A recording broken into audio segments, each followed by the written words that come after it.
home nearby. British Columbia Minister of Public Safety, Nina Krieger. This is a devastating day for a close-knit community, and the loss being felt is profound. Tuesday's shootings were Canada's deadliest since 2020, when a gunman in Nova Scotia killed 13 people and set fires that left another 9 dead. I'm Donna Warder. Governor Tim Walz says the federal immigration crackdown in Minnesota could end soon. He says he spoke with top Trump administration officials, including border czar Tom Homan. World shares were mixed today ahead of an update on U.S. employment that is expected to highlight a sluggish jobs market. The prices of gold, silver, and oil advanced, and Bitcoin was lower. More information at apnews.com. This is AP News. Two media giants are pushing back on claims that they designed their products to be addictive. The AP's Lisa Dwyer has more. At the core of a landmark social media case in Los Angeles is a 20-year-old identified only by the initials KGM. The plaintiff argues that Instagram owner Meta and Google's YouTube intentionally design addictive features that cause harm to children who use the products, comparing social media platforms to casinos and addictive drugs. An attorney representing YouTube and Google says that KGM's 5-year average watch time was 29 minutes per day and just 1 minute 14 seconds using the infinite scroll feature on YouTube Shorts, noting that that can be disabled or modified to match your users' preferences. I'm Lisa Dwyer. More on this story at apnews.com. I'm Marcela Sanchez, AP News. This is 820 AM, WCPT Willow Springs, and streaming worldwide at WCPT820.com. We are Chicago's progressive talk, where facts matter. Now, your WCPT 820 weather update. From the Weatherology Weather Center, I'm meteorologist Michael Caro. Look for plentiful sunshine across the area for today with high temperatures in the lower 40s. Winds out of the northwest at 10 to 15. Then for tonight, partly cloudy, dropping back to a low of 25. For Thursday, cloud cover to start, gradually clearing skies into the afternoon with lower 40s for highs. Lots of sunshine on Friday, reaching 50. And that's your latest Chicago weather update. Right now, it's 27. Sound familiar? At Mattress Firm, we understand there are many problems that can keep you up at night, like snoring, aches and pains, or sleeping hot. Our sleep experts have the unrivaled know-how to match you with a mattress that can help. And now at Mattress Firm, save up to $700, plus get a free adjustable base with select Sealy Posturepedic mattresses. For the great sleep you deserve, visit Mattress Firm. We make sleep easy. Restrictions apply. See store or website for details. You're listening to WCPT 820. Because facts matter. Welcome to Choose Views with Richard Chu. Get ready to dive into a world of insightful conversations and thought-provoking discussions. As progressives, our job is to have an all-inclusive, full-on assault with all of our players. A show that focuses on moving our political, social, economic, gender, and cultural conversation forward. And all of our players means all of our players. It's Choose Views. And now, here's your host, Richard Chu. Good Wednesday morning, progressives, and welcome to the February 11th, 2026 edition of Choose Views. Yes, 773-763-9278. I will be taking your calls as best we can in the 6:30 to 7 o'clock hour, so make sure to reach out to us. And I got a little question I'm going to throw at you in a second regarding calls. But, of course, find my show on Facebook Live, TuneIn Radio, and YouTube. Email me at richard@WCPT820.com. Follow me on Instagram, X, LinkedIn, Substack, Spoutable, Threads, Blue Sky, and Facebook. That's where we hang out sometimes. And you can catch all of our shows by subscribing to our WCPT podcast on Apple Podcasts, Spotify, and iHeartRadio. There you can get Choose Views, featured interviews, Joan Esposito, live, local, and progressive, the great Patty Vasquez driving you home, and It's the Democracy, Stupid, with Edwin Eisendrath, Out Chicago, and our other great shows and interviews. And always make your way over to heartlandsignal.com. Let me give you a list of the things that are happening there in terms of our articles and posts. Starting with, there's a video out there of ICE arresting 3 people at gunpoint in Minnesota. And why? Based on the evidence, based on the video, that they allegedly made handgun gestures at agents.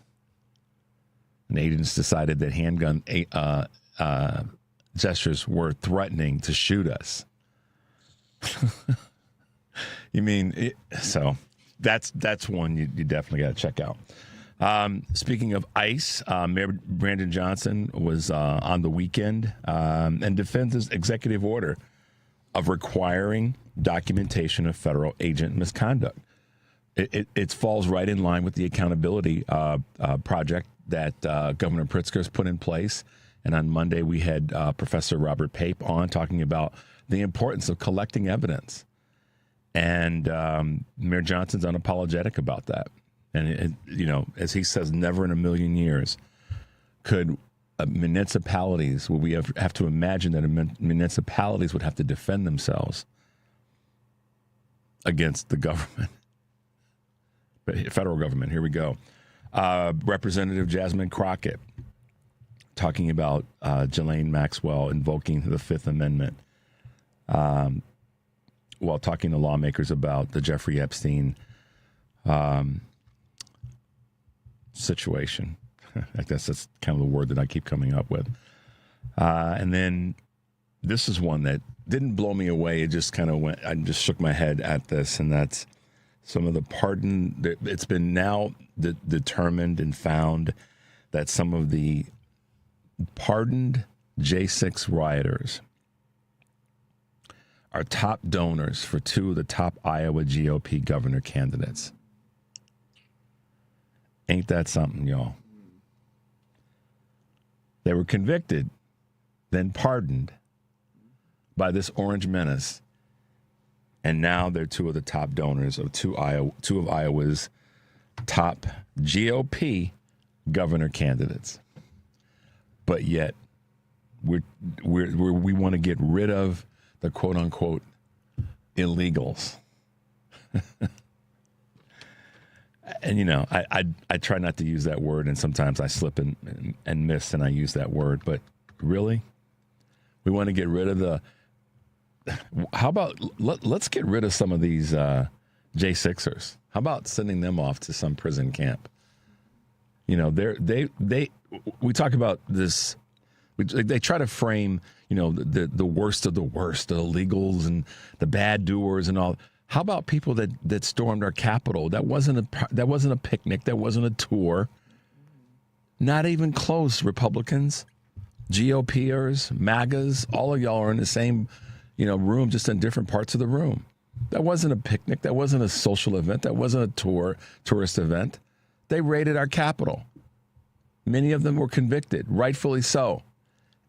And some of them who've been pardoned are doing some of the same garbage all over again. And guess what? Even if they aren't doing, quote, garbage things, they're aligning with the Republicans. But you want to get rid of folks who are out there working their behinds off, trying to make a living, and it's interesting, Henry, these same guys who are running around whining and complaining about they're taking all of our jobs and our cost of living is up and housing's too expensive. These are the same folks that are out there wasting their time doing garbage things when they should just take their behinds to work. Go do what you tell the brown folks to do. Yeah, right? What about the whole bootstraps thing? But you all are out there, causing havoc and craziness. Meanwhile, you want to get rid of people who want to work. All they want to do is just leave us alone. Let us go do work. Let us take care of things that are going to benefit so many people. But no. These punks have got to find a way to make it about somebody else other than looking at themselves in the mirror and saying, maybe it's about me. On today's show, in the 7 o'clock hour, we have our good friend Kurt Mullett will be hanging out with us. And then, as I promised you guys, you remember back in December, we had on a candidate for state senate in Iowa, Renee Hardman. Well, you guys know she won that race, and she was sworn in. And now that that's all taken place, she's going to hang out with us for a little bit this morning in the 7:30 hour. So I'm looking forward to chatting with her. But I'm going to throw a question out, a little fun, and there'll be probably some, not critique, but there'll be some statements. But I'm going to throw a question out to you guys. One of our good friends, Kurt Herner from Akron, Ohio, we were chatting about next Monday, which is President's Day, and we don't want President's Day to be ruined because of some awful, because of this awful president that's in the White House now. We've had so many other great presidents, some that are bad, very bad. But for those who celebrate President's Day, I'm going to just throw this out. This was a suggestion that comes from my man, Kurt Herner in Akron. He said, how about, snuggling up with your favorite president's movie? And I kind of like that idea. So in that conversation, there are tons of president movies that are out there. What's your favorite? Let us know what your favorite president's movie is by giving us a call. You can send us a text. I know some people don't like to call, but give us a call. We want to hear what your favorite president's movie is. I've got a couple. I'm not going to tell you what mine are, but I want to hear from you guys to hear what your favorite president movie is. And we'll get you on and we'll chat about it a little bit. You can tell us what it is and why you think it is, and ones that maybe you think are just awful. Well, no, we don't do that. We'll just go with the ones that you like. So give us a holler. We're going to try to get your calls in the 6:30 to 7 hour, and we'll talk about those at that point. But right now, it's Black History Month, and this is another little snippet of Black history, American history, and excellence.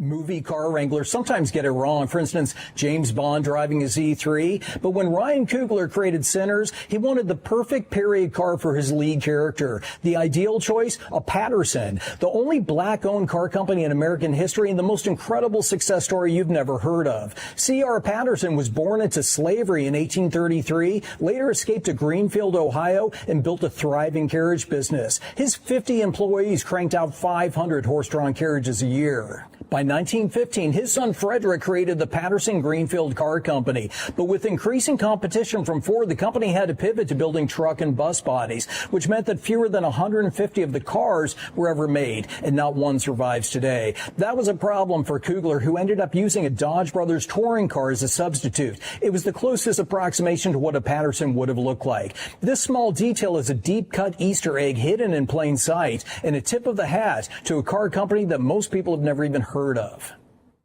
Yeah, a little Black history moment. Now, why is that relevant? Movies and storytelling. That's really, a big part of better understanding our history. And Ryan Coogler really has knocked it out of the park with the movie Sinners. Highly nominated for Academy Awards this year, so it will be interesting to see how that plays out. But let's get to the Patterson, the C.R. Patterson and Sons Company. They're based in Greenfield, Ohio, and they hold a unique place in American history, automotive history, as the first African-American owned manufacturer. Began in the mid-19th century when Charles Richard Patterson, who had escaped slavery, partnered with J.P. Lowe to build high-quality horse-drawn carriages. And by the late 1800s, Patterson took full control of the firm. So yet another, you probably didn't know it, or you weren't aware that it happened as part of American history, Black history, and the excellence that's inside of both. So there you go, guys. Another little snippet of Black history in this month, 2026. Henry, let's take a quick break.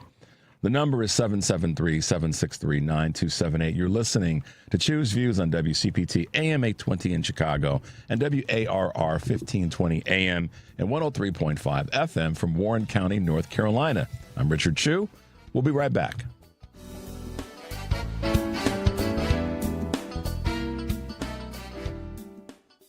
This is WCPT telling you how you can shop blue. The NFL season is back. And I wanted to be, here are the teams that support the Democratic Party, but, yikes. as in 2024, NFL donations to Republicans skyrocketed 7 times more from the 2020 election. And the biggest Republican donor was the Walton family. Not only do they own Walmart, they own the Denver Broncos. 83% of NFL's donations went to Republicans. So let's talk about that 17% that didn't. The Atlanta Falcons. Arthur Blank, he was the largest NFL donor to the Democratic Party, donating $1.3 million to Kamala Harris's 2024 campaign. And Arthur J. Rooney, the owner of the Pittsburgh Steelers, also donated to Democrat politicians in 2024. The Tampa Bay Buccaneers donated $3.2 million to Democrats in 2024. And the Minnesota Vikings donated $32,000 to Democrats in 2024. MAGA's still mad about the male cheerleaders now? You're listening to WCPT 820 because facts matter. This is Choose Views with Richard Chew. All right, guys, welcome back to the show. A couple of Choose Views news items on this February 11th, 2026. Target is cutting about 500 jobs and revamping their C-suite. Target is planning to eliminate about 500 jobs as it looks to redistribute funds toward more in-store staffing. Multiple news outlets are reporting, citing an internal memo.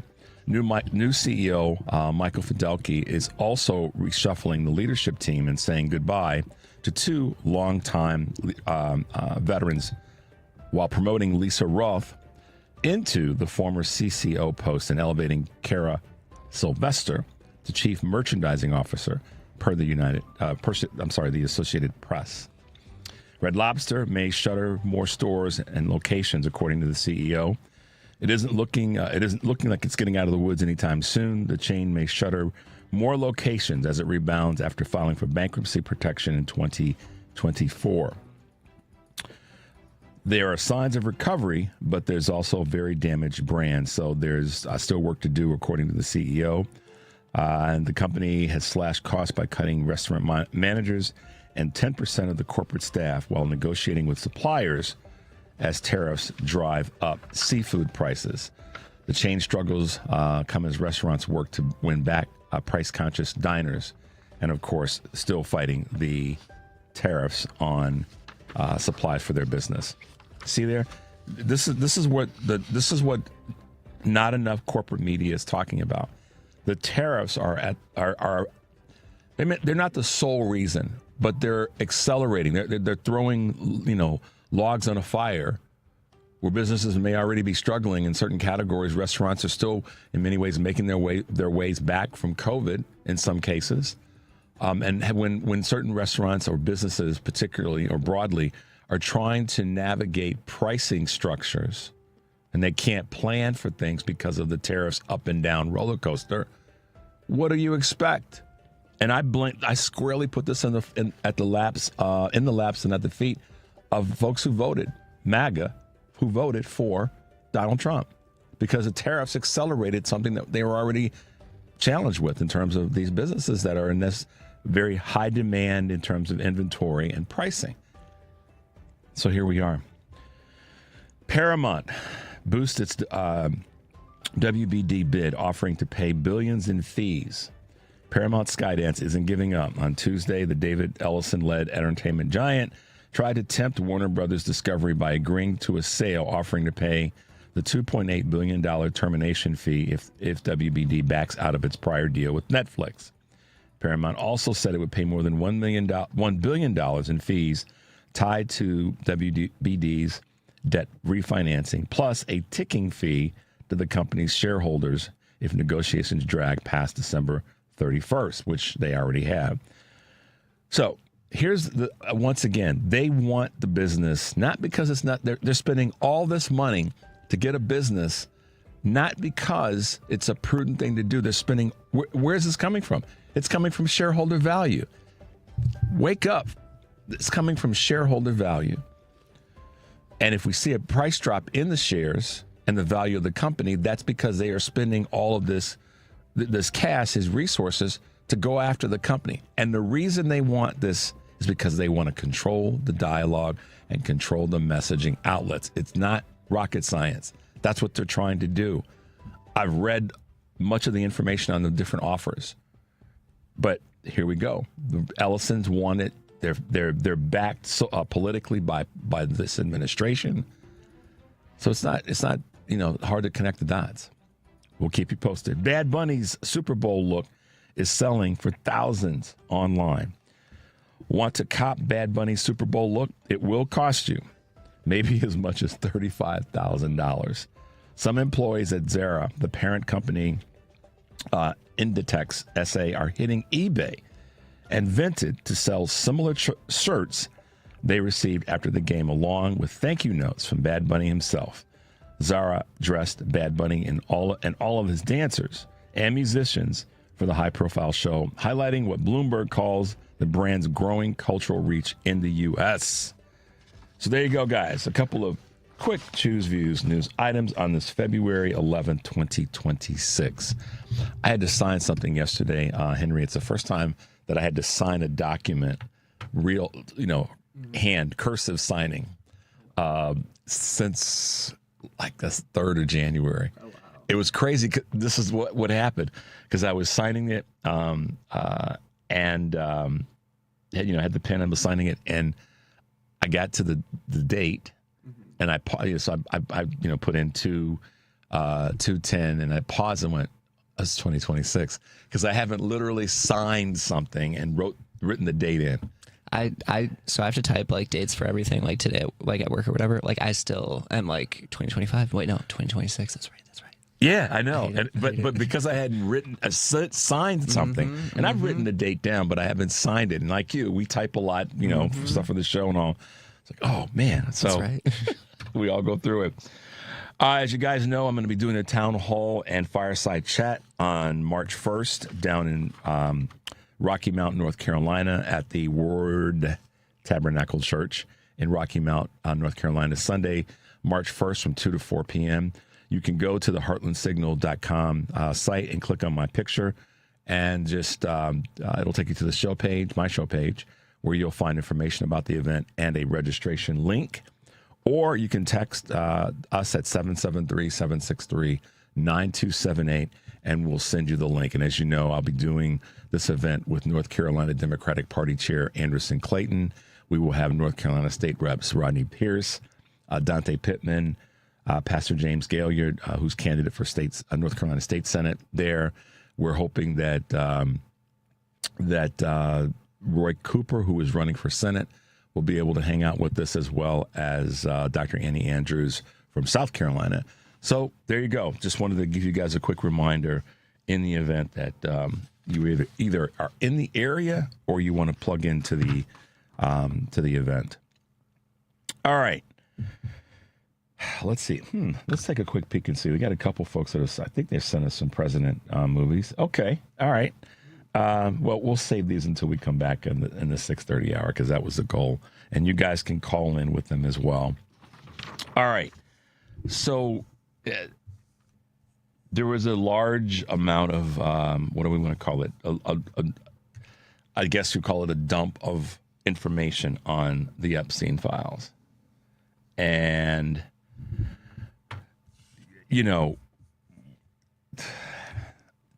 there's so much to say.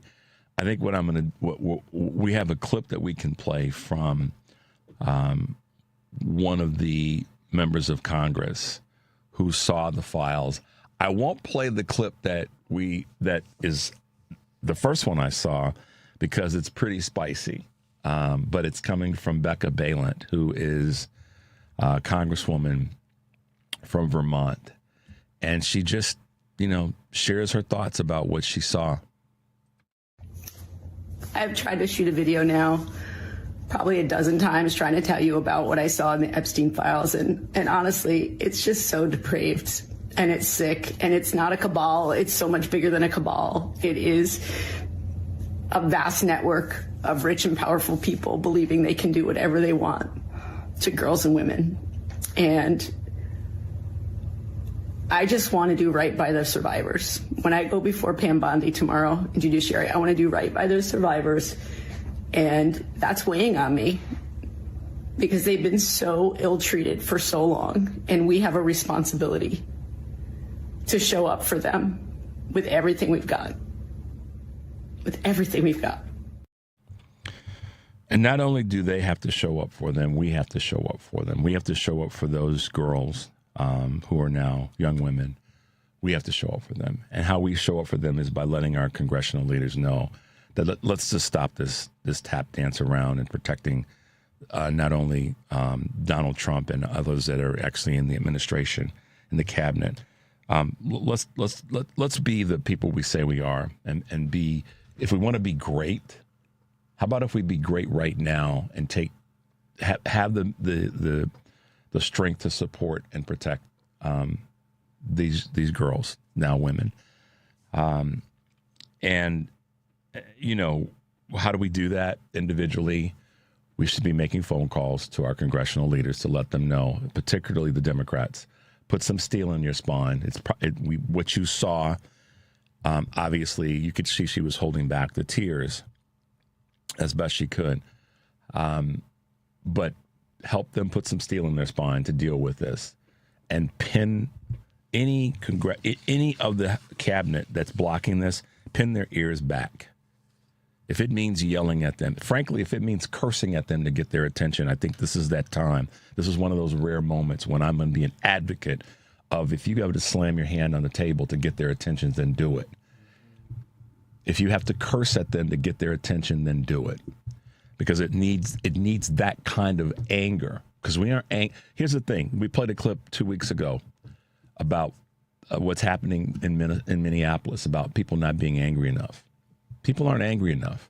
And that's what needs to be, not for show, but just let that anger out. What Becca Balint said when she was coming out of the first viewing yesterday, that's the kind of wording that needs to be used. We won't play it on the air, and it doesn't make sense to play it and then have the guys edit it out, because the real energy in it is what she said. The profanity in it is spot on. So let's encourage our elected officials to go in there ready and to go in there strong and to be able to pin their ears back in the testimonies.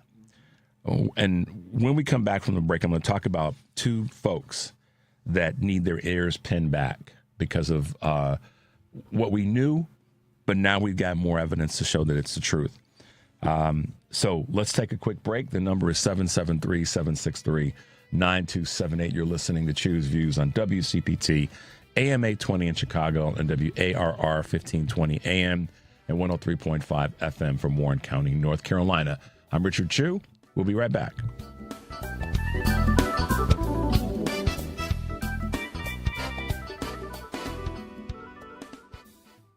I'm Ed Evans, CEO of Consumer Cellular. If you're over 55 and with one of the big three carriers, like Verizon, you may notice they don't talk much about their 55-plus discounts.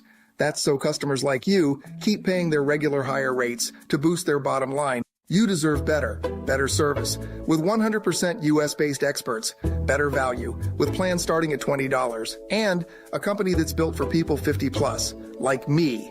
Not convinced? Give your current carrier a call, ask about the 55-plus plan you've earned, see how long it takes to get a real person on the line, and if they try to talk you out of it.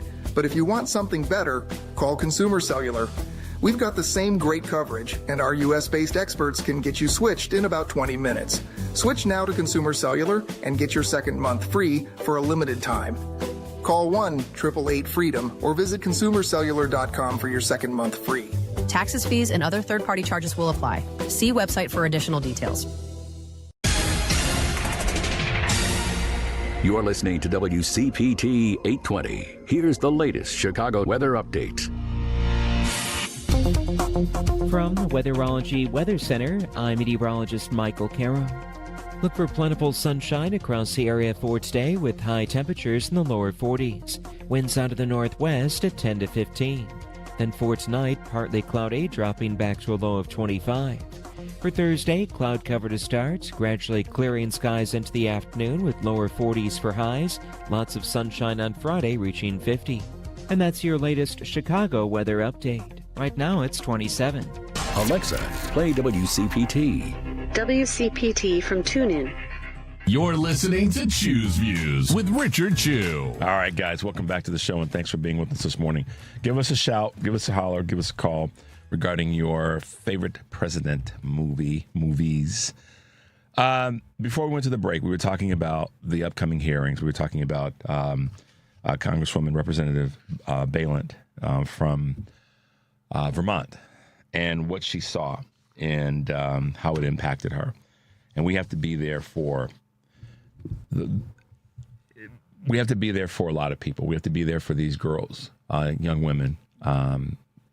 More and more is going to come out, and they've got to relive this. The part that's awful is that they have to relive this. And it's being dragged out, and being dragged out. And they've got to relive that. It's almost like they're captured again, Henry, because they got to relive the slow-moving train of this is them, being held hostage yet again, right? Let's just get down to it. But this drag, this slow-moving train, this all in the guy in the frame of protecting this awful dude in the White House, and now the people that have been protecting him.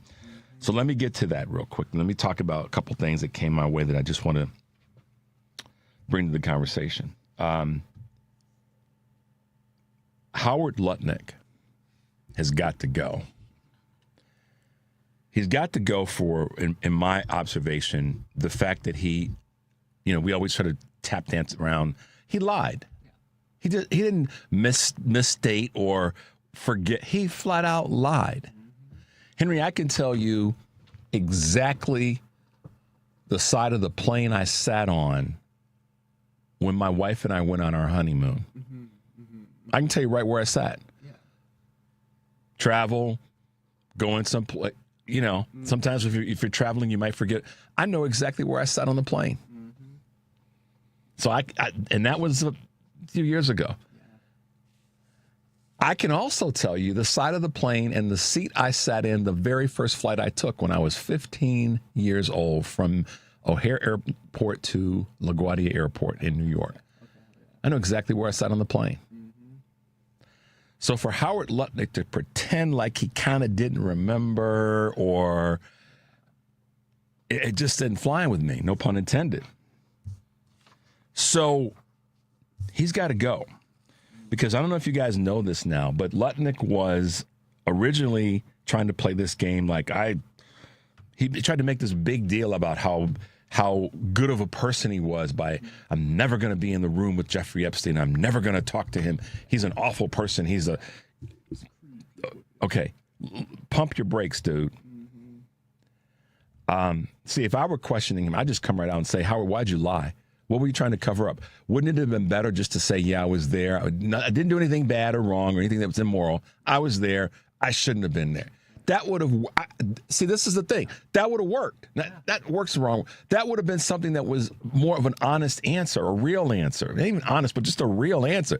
I was there. I didn't do anything. I love my children. I love kids. I'm not going to put, but this is what he did. He said he wasn't involved, wasn't there. And here's the part that's interesting. He said, I'm not going to, and I'm not giving you exact testimony, so nobody get their undies in a bundle. He said that I never want to be involved with this guy. I never want to have any involvement with his charitable work.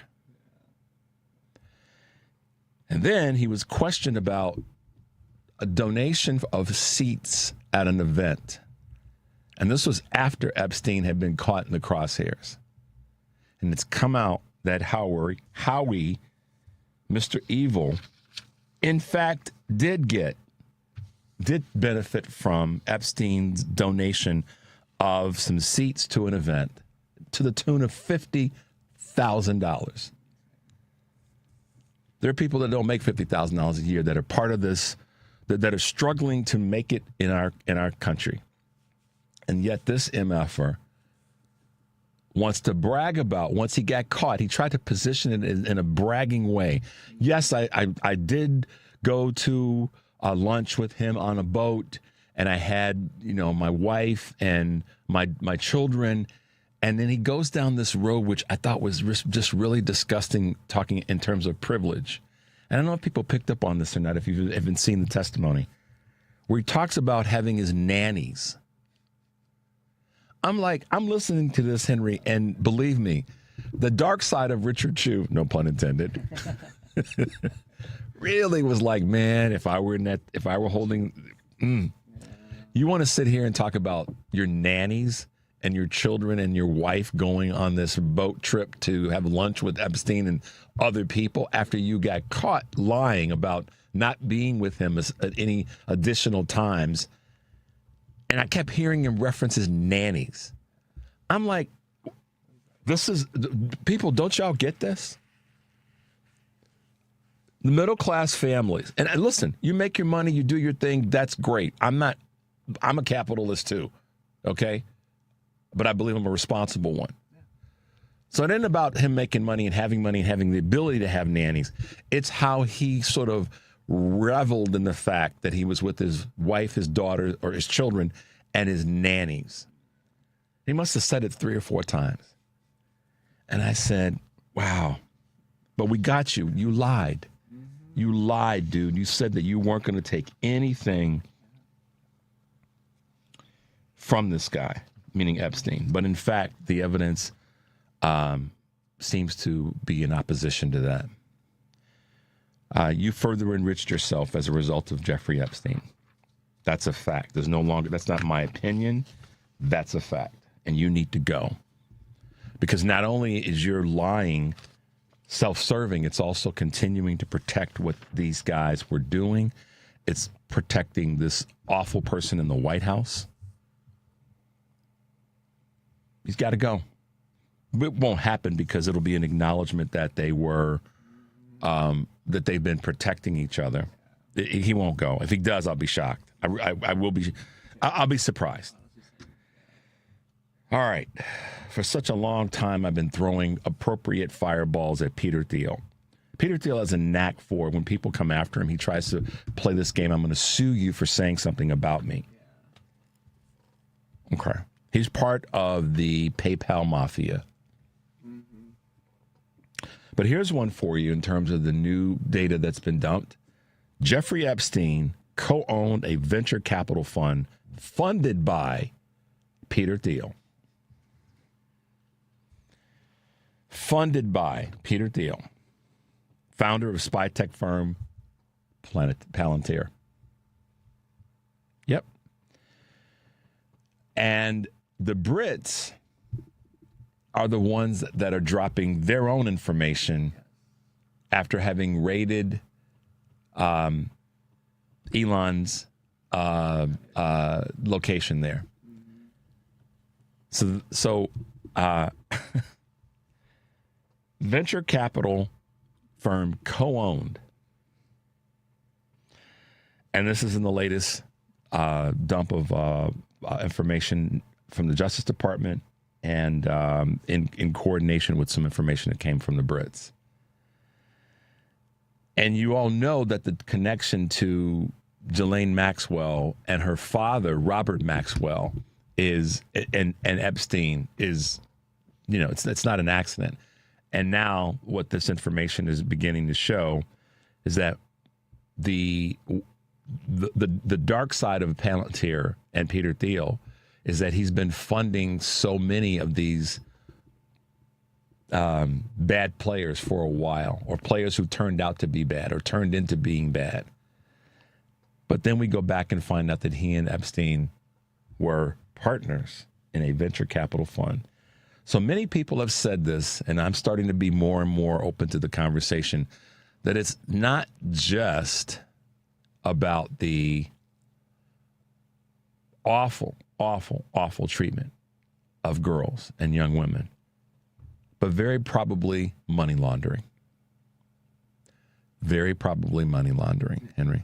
So once again, these guys that run around pretending to be the smartest, strongest, bestest in the room are just a bunch of gangsters running around laundering money, moving, not manufacturing. So to the folks who wanted to say that Kamala wasn't about helping the regular everyday person, and you didn't vote for her because she didn't come and spoon feed you enough pablum to make you happy and make you feel good, and that she wasn't doing enough to help the manufacturing sector. These punks didn't manufacture a damn thing, but a bunch of garbage and I use the word garbage a lot for a reason, because I can't say the other word that is oftentimes referred to as cow manure. But this is what they've been doing, guys. And much of America voted for having this be protected by voting to have Donald Trump in office. You realize that if Donald Trump were not president, that this would be going at a much faster pace. All right. So Peter Thiel and Jeffrey Epstein, and I could get really ugly on this. They talk about the whole conversation around drag queens grooming boys and girls. Maybe we should look into who Peter Thiel may have been grooming. Henry, let's grab a call, and then we'll keep the train moving forward. Carly, good morning. Welcome to Choose Views. How you doing? Hey, great. How are you, Richard? I'm good. I'm fighting off cuss words this morning, Carly.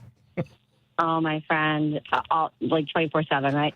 I'm so excited to talk to you. I listen to you a lot. I listen to Stephanie, listen to Tom Hardman, listen to Patty. I know you would think, like, do I ever go to work? But, it's intermittent in the day. But in any case, I love your term that stop tap dancing. What's with the tap dance?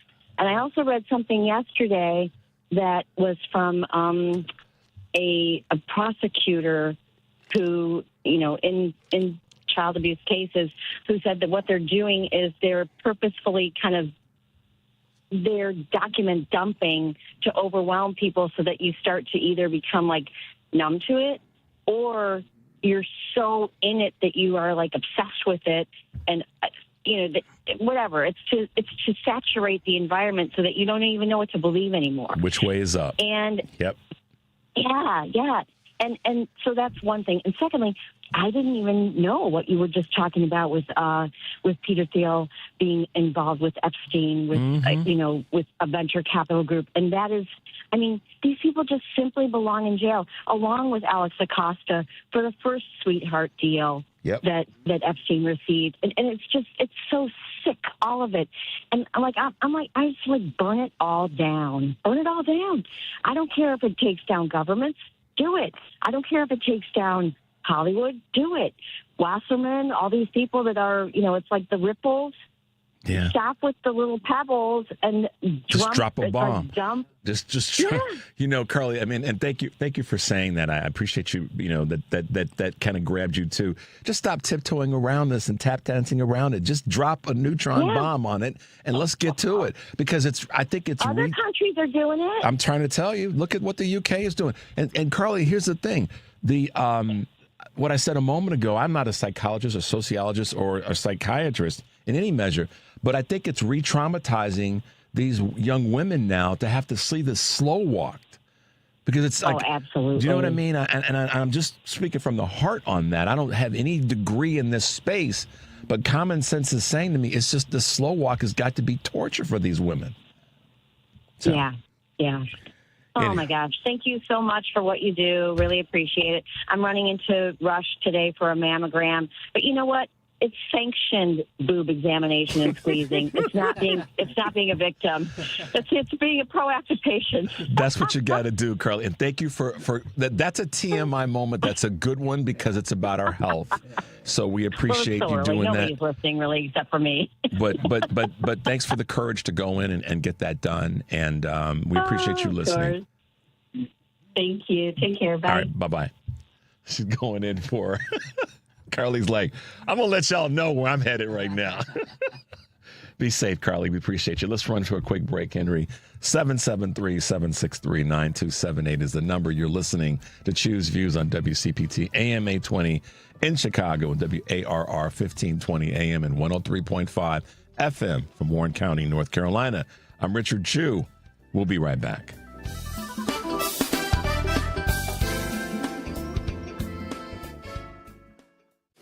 Hey guys, this is Tara Devlin for the Political Voices Network. This is America, right? We don't do kings here. No crowns, no thrones, no authoritarian cosplay. That's why we created the No Kings American Flag pin. For the low price of $20.26, that's 2026, we're keeping our eye on the prize here. This well-crafted enamel pin is the standard 1-inch American flag lapel pin, but this one features the patriotic No Kings symbol that defines our rallying cry. It's your quiet way of signaling to other patriots that you believe in democracy, and yeah, that still matters. You can grab yours now at store.politicalvoicesnetwork.com. That's store.politicalvoicesnetwork.com. The No Kings American Flag pin. Get it now at store.politicalvoicesnetwork.com. Chicago's Progressive Talk, WCPT 820, where facts matter. Welcome back to Choose Views with Richard Chew. Hey guys, welcome back to the show. All right, let's get quickly right to it. Some of the movies. I'll tell you my 2 president movies that always are good ones for me, whether it's President's Day or not. So one's president movie, and the other one's kind of president adjacent, but it's about presidency. The first one is The Man, and it's a 1972 movie with James Earl Jones, and it's the president and vice president are deceased and incapacitated, and James Earl Jones is the Speaker of the House. He becomes president through the secession. Great movie. Saw it when I was a kid and changed. It helped in me understanding the power of being involved in our politics and how our government works. And it's also got a little, for me, it's a little bit of a Black history tip because of James Earl Jones. So many people who saw it over the years knew that he was the right person to be cast in this role. My other one is All the President's Men. That's why I said president adjacent, because that movie, again, these movies were they came out within a few years of each other, but it spoke to the corruption of the Nixon administration and all the rest. And it's just a phenomenal movie. If you haven't seen it, you need to see it. If you haven't seen it in a while, watch it again.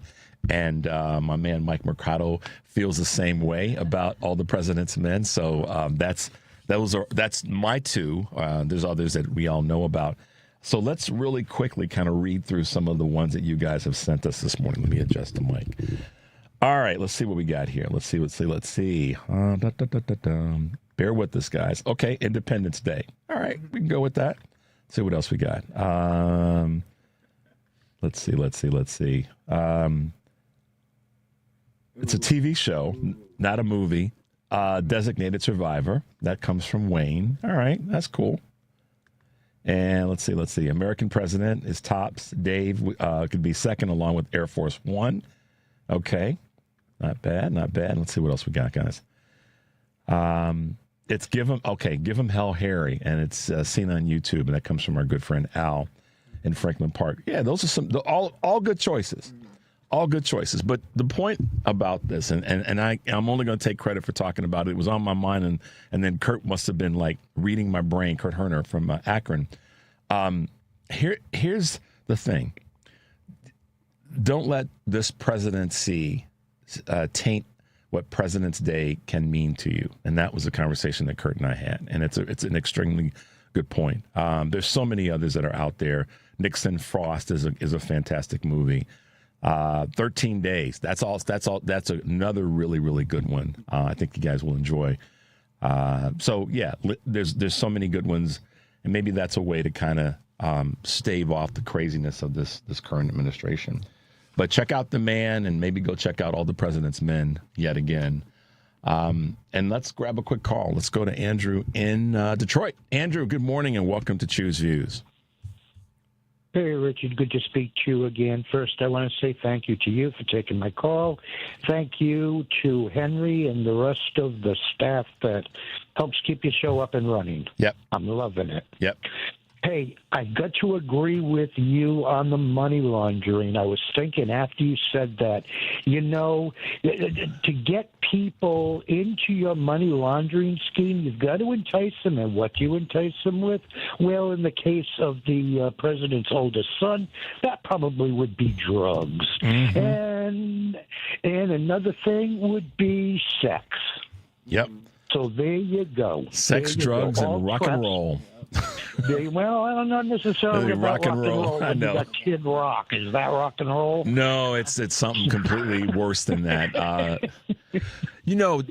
got to say, Andrew, first of all, thank you for your call and your contribution as always. The money laundering part is so here's the thing. I've been saying for the longest time that many of these guys like to run around and pretend like they are the smartest, strongest, bestest, in the room. And this whole, and Henry made the gesture about pulling oneself up from their bootstraps and make it sound like that they did it all on their own. We had a caller yesterday from Philadelphia. Chris asked me about people doing better in our society and speaking specifically about African-American folk doing better and how can that be fostered. And I talked about something that is important and a big part of it, and I understand this. It's access to resources. It's access to capital. It's access to information. And one of the things that all of these guys in this I'll call it a cabal, but Becca Balin doesn't want us to use that, in this craziness, is access to capital. And even if it's where they're just cycling it and money in terms of laundering money, they're just cycling those resources to each other. And in doing that, they're not manufacturing a damn thing. You're in Detroit. You know how important manufacturing is to our community. You're part of that wonderful community that was one of the strongest manufacturing sectors and locations on the planet. But they're not manufacturing a doggone thing. They're just recycling. They're recycling. And in that, I'm willing to bet that there's some money laundering that's taken place. And in this Epstein files garbage, I believe that's what we're also going to find, is that there was a tremendous amount of money laundering that went on. So it shows that these guys weren't that great. They weren't that smart. They were just propped up by circulating money inside of a system. And in the process, they said, I don't even like to use the words of what was apparently done to these girls, these young girls, these children. I try not to use the words because I just don't want to be part of the prolonging of the disgust that was hoisted upon them. But that's where I'm seeing this or that's what I'm seeing is also a part of this, Andrew. And if they ever consented to anything, they certainly did not consent to rape. Nope. And if they were paid for anything, you cannot buy rape. No, you cannot. It is. I'm gonna stop there because I've got too many people that are close to me in my life have had to deal with sexual harassment. Too many women, yet alone, to have been put in a situation where they were raped. So we'll stop on that point. Andrew, thank you. Hey, one more point on the movies, the presidential movies. Not a movie, but Scandal. Oh yeah. The next episode. Oh my God, it was fun. Right on, Andrew. Thank you for calling and thanks for your contribution as always. Richard. Have a good day. You too. Bye bye. Let's get with Ken real quickly in Rogers Park. Ken, good morning and welcome to Choose Views. What's going on? Well, actually, it's Ronnie Reagan calling. I want to let you know my favorite. Ken, you're a mess. Calling from heaven, Richard. What's going on, Ronnie man? Reagan calling. At least you can't blame me for the. My favorite movie is Lincoln with Daniel Day-Lewis. Yeah, it was a good one, man. It was a good movie. He had him spot down. Yeah, he really studied him. He really His did. Mannerisms they say in books that he had a high-pitched voice, and he had the mannerism down. I really like that. Yeah, his pause. Daniel Day-Lewis. His pause when walking was something that was a subtlety, but he had that down as well. Yeah, he did. He really studied that. He said, "Well, anyways, I got to get going." She's making angel food cakes. All right, Ronald Reagan. Okay. Be well, kid. Thanks for the call, man. I had a feeling, so I want to thank my man Kurt Herner for this. I had a feeling that there'd be some levity in talking about movies as it relates to President's Day next Monday. So thank you, Kurt, for reminding me of that, and thank you guys for your contributions in terms of movies that you've watched. Let me see. I think we got another one here. Hold on, Henry. Dun, dun, dun, dun, dun. Stay with us, guys. Here's one from Byron on the West Side. President Jack Nicholson in Mars Attacks. Okay, all right, Byron. I'll give you a couple of points on that one. That was you had to reach way in there, but that one's all right. We can roll with that. Let me bring you guys a couple things, and we'll hit this quick break. Today on Live, Local and Progressive, Joan Esposito will be taking your calls and talking to Pat Creetlow, founder and editor of Up North News. And Mark Jacob and Jennifer Schulze will be joining as well, a regular segment, a media segment, Live, Local and Progressive, weekdays, 2 to 5 here on WCPT, AM 820, heartlandsignal.com, and tune in. And then tonight on Driving It Home, Patty Vasquez will be joined by Nicholas Panicola, candidate for DuPage County Board District 1. In the second hour of the show, Patty will join the Up North podcast with the Minocqua Brewing Company and contributors Kirk Bangstead, Ben Kamenos, and Amy Thomas. It's Driving It Home with Patty Vasquez, weekdays 5 to 7 here on WCPT, Heartland Signal website, tune in, YouTube, and Facebook. And then tomorrow on Choose Views, my guests will include Kate Lincoln Goldfinch, immigration attorney and CEO of the Lincoln Goldfinch Law firm in Austin, Democratic candidate also for the Texas House of Representatives. And John Bartman, fifth-generation Illinois soybean farmer and activist, along with Will Westmoreland, Missouri farmer, political activist, and founder of Back 40 Action, a rural advocacy organization fighting for better health care, education, and economic policy. So there you go. What's happening today and tomorrow. We'll take a quick break. The number is 773-763-9278. You're listening to Choose Views on WCPT AM 820 in Chicago and WARR 1520 AM and 103.5 FM from Warren County, North Carolina. I'm Richard Chu. We'll be right back.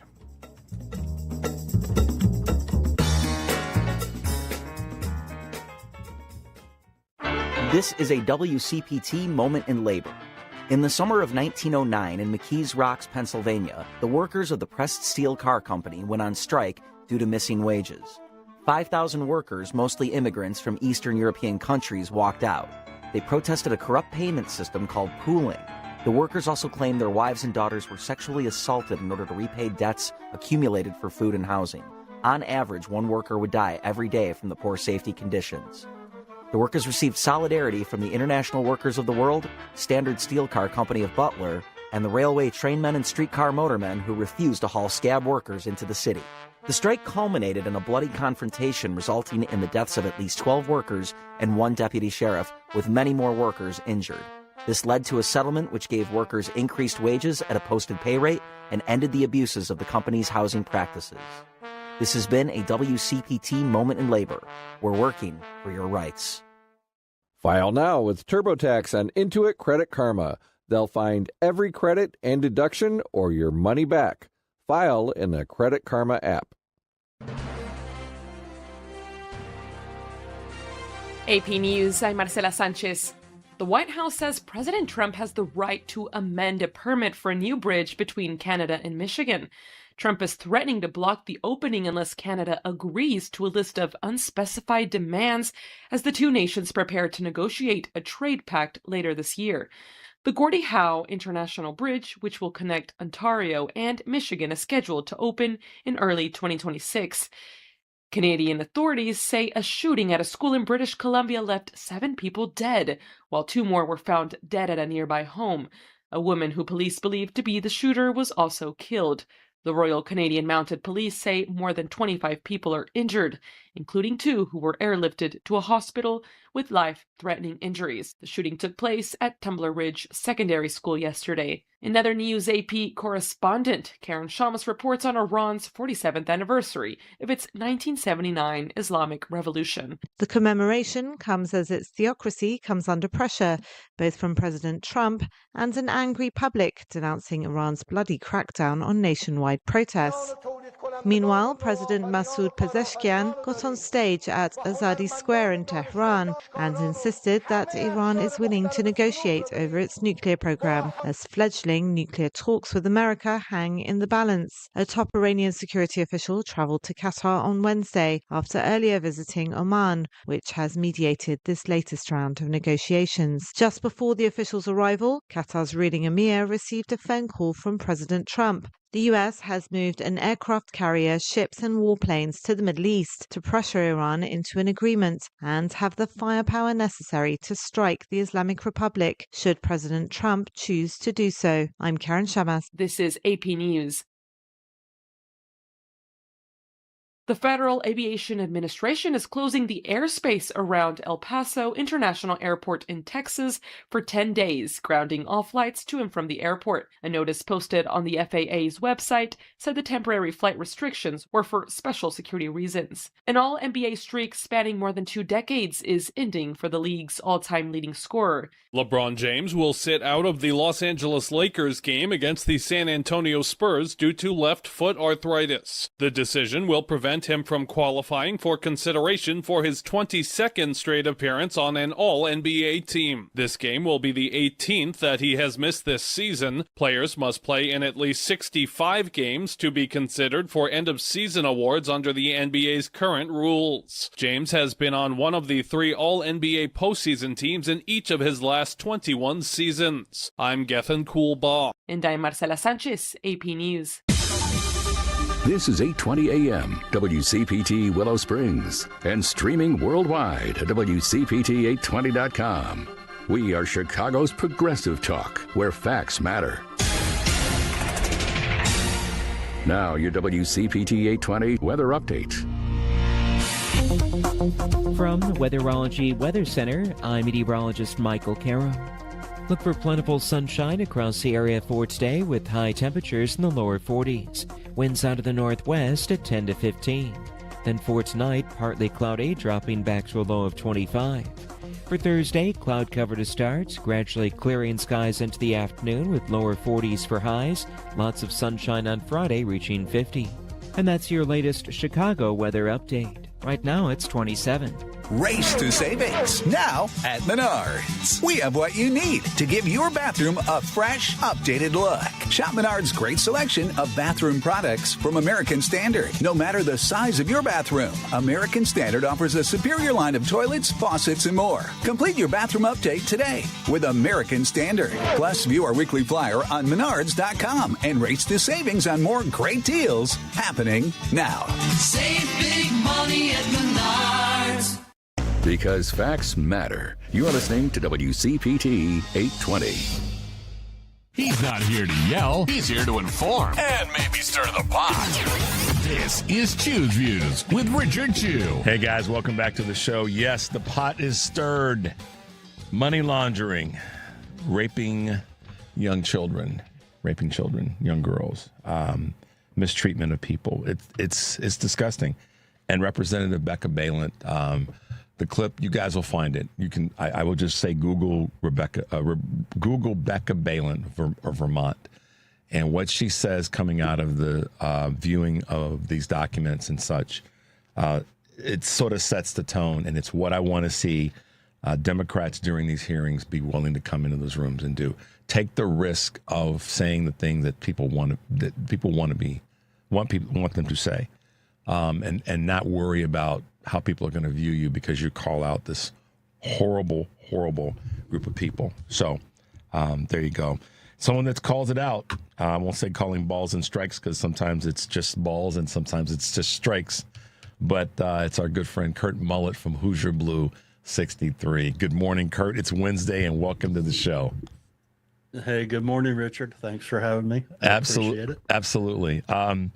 Yeah, man, this this process isn't even the word I want to use, but this sort of slow moving train of information is got to be horribly traumatic for these now young women who experience whatever they experienced. But clearly, what they experienced was awful, but far beyond what many of us could even imagine. And for it to be slowly dripped along, it's just, it's horrendous to watch. But I am glad that, I don't know if you saw the clip of Becca Balint when she came out. She was walking down the hall, and she said they're basically some sick, at the F words. Yeah.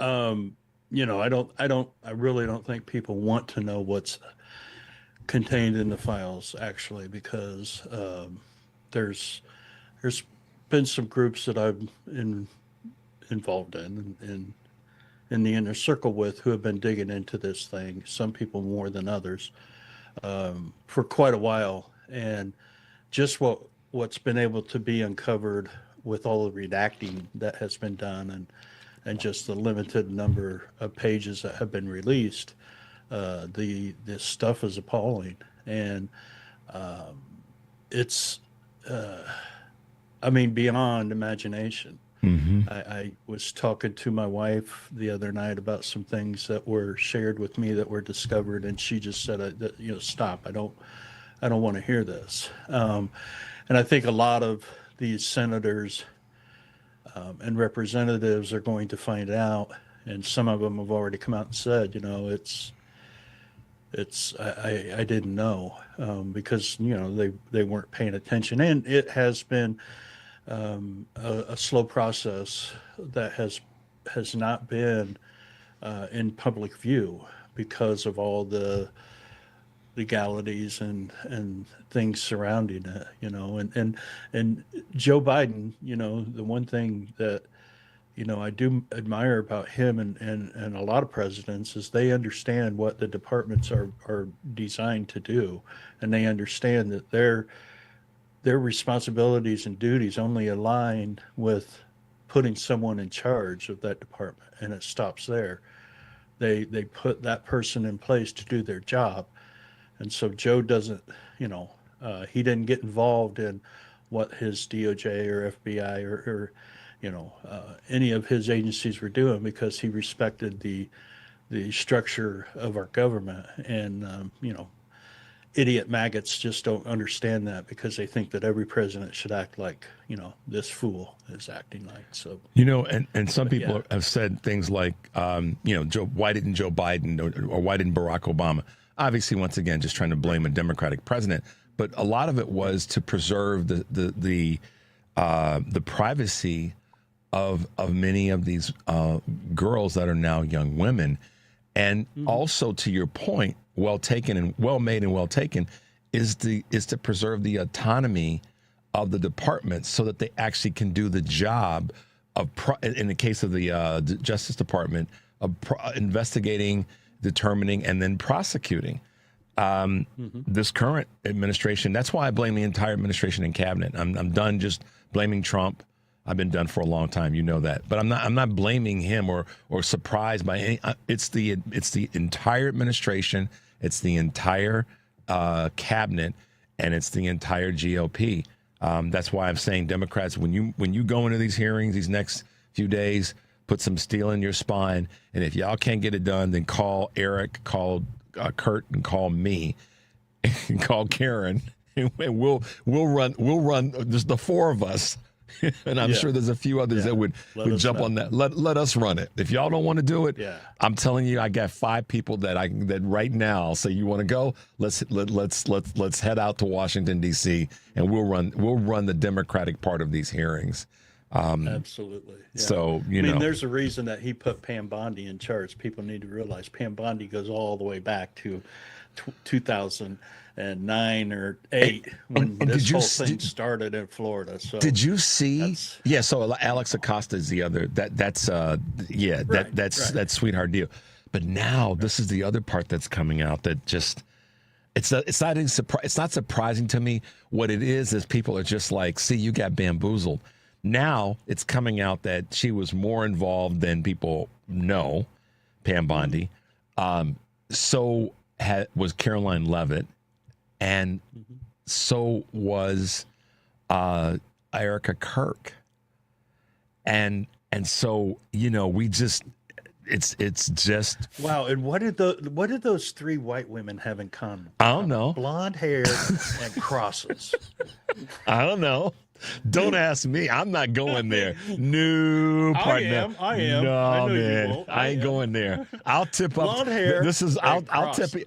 tippy toe around. Carly called in earlier and she was glad that I'm not.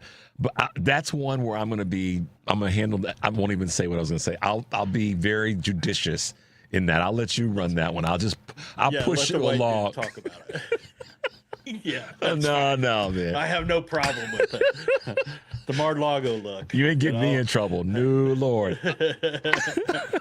Well, I got a lot of people after me, so I don't really care. Hey, listen, man. I care about the protection of my dear wife and my friends and family and colleagues. But me, I mean, you and I roll the same way when it comes to that.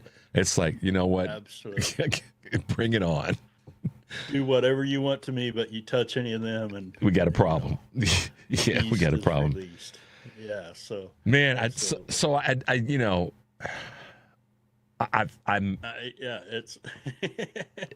it's lost for words at what to talk about. There's just so many things going on. It's just crazy. Well, and again, this is where the more disgusting part of this, and we cannot say it too much, Kurt.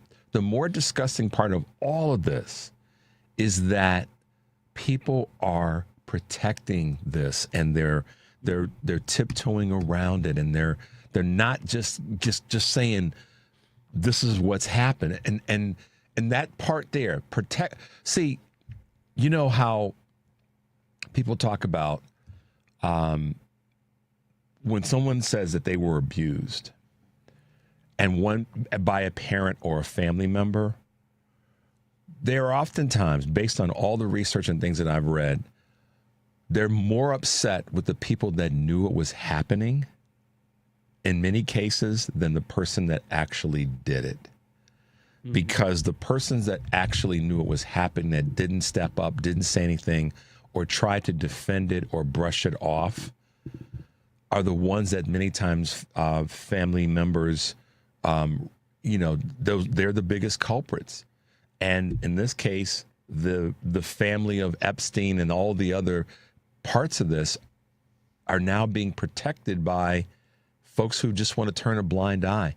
Even currently, right now, not 5, 10, 15 years ago that turned a blind eye, but right now, people that are part of this. And that's where the huge disgust for me is coming from. It's like, just get on with it and call these folks out. Bring them into testimony, bring them into hearing, get them under oath, and make it public so that we can see who these folks are. So and we've seen with Ghislaine Maxwell what she's been doing this week. So I don't know about getting them in front of a committee or, they need to go to trial and be under oath, like you just said, because being in a committee hearing, obviously they're not going to cooperate, and even in a legal setting, it's questionable. But people have been saying for a couple months, I've had a lot of people say, get off the Epstein file, let's move on from it. And it's like, no, this is what's coming out now. This is why we have been on it, because a lot of us that have done deep dives into this, we understand what is there, and people need to know, because I got to tell you, once everything, if it all does come out eventually, anyone who's okay with it needs to have their head examined. If they put this dude, their loyalty to this dude in front of all of that's in this is just beyond me. I mean, I've been taking a different direction because of being here in Indiana and some of the things that have been happening here in our state. And, we have a dude that's one of the candidates for Secretary of State who has a family political name, and that's where he's gaining his support, is because, well, I knew your grandpa and I knew your dad and blah blah blah and all this. So we've been diving into this sector of it, because he's receiving money from one in particular donor. Before you go there, let me get this in real quickly, and then we'll spend some time, the right amount of time on this. You're listening to Choose Views on WCPT AM 820 in Chicago and WARR 1520 AM and 103.5 FM from Warren County, North Carolina. I'm Richard Chu, and we are talking to our good friend Kurt Mullett from Hoosier Blue 63 about a little bit of everything, but certainly what's going on in state politics. Kurt, take it away. Yes, you've been doing a very deep dive into some of the things that are happening there in Indiana, and I know where you're headed, but go for it. Yeah. So anyway, this surrounds Bo Bai and donations that he's receiving from MAGA donors, and one of them is by the name of Mark Rowan, who's heavily involved in the Trump organization. He's actually one of the sitting members of the Board of Peace that is the revamping of Gaza and creating Trump land and all this stuff, which is a whole different story into itself, and what grifting and just flat out corruption is happening with that. But anyway, Mark Rowan is now the CEO of a company called Apollo Global Management, he was a co-founder with a guy named Leon Black. Well, Leon Black stepped down as CEO in 2021 because of his discovery of illegal activity with Jeffrey Epstein. And to make a long story short, he ended up paying the U.S. Virgin Islands $58 million or $68 million, I can't remember the exact number, on a settlement because the U.S. Virgin Islands had issued a bunch of subpoenas looking into financial records and what have you over a long period of time of about $118 million that Leon Black had given or sent to Jeffrey Epstein. And one of the cases that caused Leon Black to step down and Mark Rowan become the CEO of Global Apollo Management was because Leon was accused of raping a young girl who suffered from Down syndrome. Yep, I remember. And we're still trying to dig into this. The connection here is that Evan Bai, Bo's dad, has been working for Apollo Global Management since 2011 when he got out of politics first time as a senior advisor, which you know what senior advisors do for management companies. Okay. So you tell me how all of this occurred, the changing of CEOs, the paying off of, all of this occurred from 2011 to 2021 when Leon Black stepped down, and Evan Bai didn't know anything about any of this. You can't tell me that. We know he had to. So our take on this is that Evan consciously knew what was going on, was fully aware of this, and he made a decision to stay employed and to stay affiliated with this organization and with these people.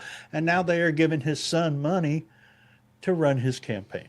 Yep. So that's a short story of it all, but it goes a lot deeper than that, obviously. But well, so many of these do, Kurt, and I know that you're being a little bit judicious in how you're presenting this. One, because you're still digging to get more information, so I respect that. Right. And two, you want to make sure that what's presented is presented in a fair way. People can work for companies and not know what's going on in the back room. My late father-in-law told me a story once about some garbage that was going on with the company that he was working for, and one day, as he told the story, he happened to be working a little bit later, and he saw some stuff that was going on, some shenanigans. He legitimately didn't know. And my late father-in-law was a stone cold, straight up honest dude. No questions asked. Full stop. And he called it as he saw it, which was typically pretty straight up and as it was. And when he shared with me what was happening, he had to make a decision about his ethics, and he left. So, sometimes people don't know, but it's when they do know that's the litmus test. Once you do find out, then what do you do? And what seems to be the case with many of the folks is that they may not have known where certain monies or things were coming from. But once you knew, you had a responsibility to yourself, first and foremost, not even to your spouse or your parents or your children or your God. You have a responsibility to yourself first to say, That is unacceptable. I can't be a part of this. Now, I got to figure out a way to extract myself from it where I don't, the old phrase about yanking your hand out of the vice. I got to figure out how to do that, but I need to do it. And in some cases, it may require some time. I get that. I've been in a couple situations, where I've had to make that kind of a decision. But at the same time, that if you're about what you say you're about, then that's what you have to do. And so I'm willing to give people space and that they may not have known. But once you do know, then, then it's on you to say, I got to do something about it. And I think, and that's the approach we're taking. Evan started his employment in 2011. Okay, so I'm going to give him. He didn't know anything from 2011 until 2018, but you knew then because it was made public. Yeah. So you've known for 8 years. Yeah. Yeah. No, listen, I hear you. Just what you said. We'll give him that. We'll give him the space. We have to, because otherwise we'd be hypocrites in how we look at it. You know what I mean? And that's the last thing I want to be, which is why I literally keep a mop in my hand for when I have a mess up on aisle 7, so I can clean it up and then be able to say that's my bad. Let me move on. Let me fix it and let's try to move on from it. But Kurt, the one thing that I want to come back to in terms of Bo Bai, and I don't want to miss this. You've put together and you've been part of some work with people with what is being entitled, and help me if I'm wrong, the dirty money behind Bo Bai. Talk a little bit about that if you can. I know you got to keep a certain amount of this. Yeah, that's there's a couple of us that are diving into this. A couple younger women that I've hooked up with, different ones than the ones I've talked about before, which is just fabulous. It's just great that I'm making these connections. But we are diving into this because there are a lot of people that are upset about what is happening with our party in the state of Indiana and what they're trying to do. And I could speak about this for an hour, but there's a movement happening in our state with people who are trying to make a difference and a change in our state, and the establishment Dems are resisting us. And Bo Bai is pretty much at the center of this. Mm-hmm. This dude has not lived in our state. He's not been around here. Yes, he was born here, but he moved away when he was younger. Here's the thing. It's hard to find information out about him. And that's hard to believe given the name. I mean, go ahead. I'm sorry.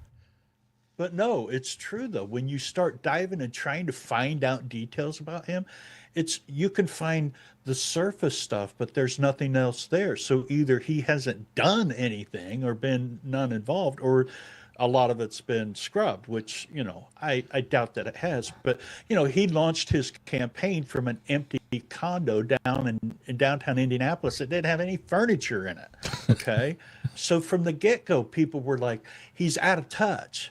Okay, he's a silver spoon-fed rich white boy who has no clue about the struggles that Hoosiers or people from the Midwest struggle on a daily basis. He's never had that.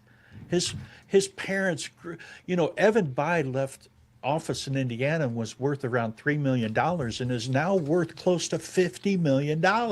And yes, some of that had to do with his wife, but he has grown his wealth, which is fine. I'm perfectly okay with that. Yep. But this is what Bo was brought up in. Bo doesn't know what it's like to eat macaroni and cheese and hot dogs. Bo doesn't know what a ramen noodle is. I guarantee you. So, you know what I mean? Well, here's something that I want to say about this, so people don't get the wrong impression about wealth and politics. I personally don't have an issue with there being people with money in politics, because let's be honest, it's all a question of what level of depth and where that person is. I'll give you a couple of examples. J.B. Pritzker, our governor here in Illinois, wealthy family, but he's on the right side of this stuff. And yes, he will say all the things that we know are true, that he didn't have the struggles that most Americans have had that would vote for him. But he understands that those troubles exist. And as a result, he's used his power, his access, his privilege, his leverage to try to do something about it in meaningful ways. So I I can say candidly, it's not just the money. It's the way in which the money's used, or the way people try to pretend like they're connected to people who may not have those resources or those privileges or that access. Like, I'm one of you. No, you're not. And you and at least admit, I've been blessed and fortunate, and the spoons, there was a whole tray of spoons that I was born with, but I'm down with doing the right thing. That's the difference between some and others. And, you know, the dark money, listen, I got a problem with that. And we had the Senate forum last Friday, and it got a little spicy early on because Lieutenant Governor Stratton, who has received money from her governor, her boss, but in the right way, because it wasn't done behind closed doors and nobody had to fight out about it accidentally. They came out and said it, versus, you know, one of the other candidates, Raja Krishnamurthy, who, for all measure, meaning even though he gave the money back, people are saying, why didn't he, knowing the playing field, acknowledge that it was there, and it came indirectly from Palantir Peter Thiel. That's where people get upset. It's that kind of shiftiness. And I'm not picking sides. I'm just saying action. That's where people get upset. It's like, why? You knew it. How could you not have known it? It was a pretty decent amount of money. And if that name pops up on your radar, you should go, oh, this guy is against the things that I say I believe in. And he's in pocket with J.D. Vance and Ramaswamy. So it's not the money per se. No. It's the, what are you doing with the money? Where did it come from, and how are you dealing with how it came to your campaign? That I think that's part of what you've been trying to say. Exactly. Yeah, that's exactly what we're trying to. It's obvious you have to have money to run a campaign, and it shouldn't be that way. But unfortunately, that's the way it is. I mean, there should be a law in our government where, if you're running for governor of the state of Indiana, you have $100,000 budget. That's all you can spend. Yeah. Period. Whatever the number is. Whatever the dollar. Right. Yeah. Right. It should be that way, but it's not. So what people are starting to pay attention to more is where it's coming from, who it's coming from, and why is it coming from that person?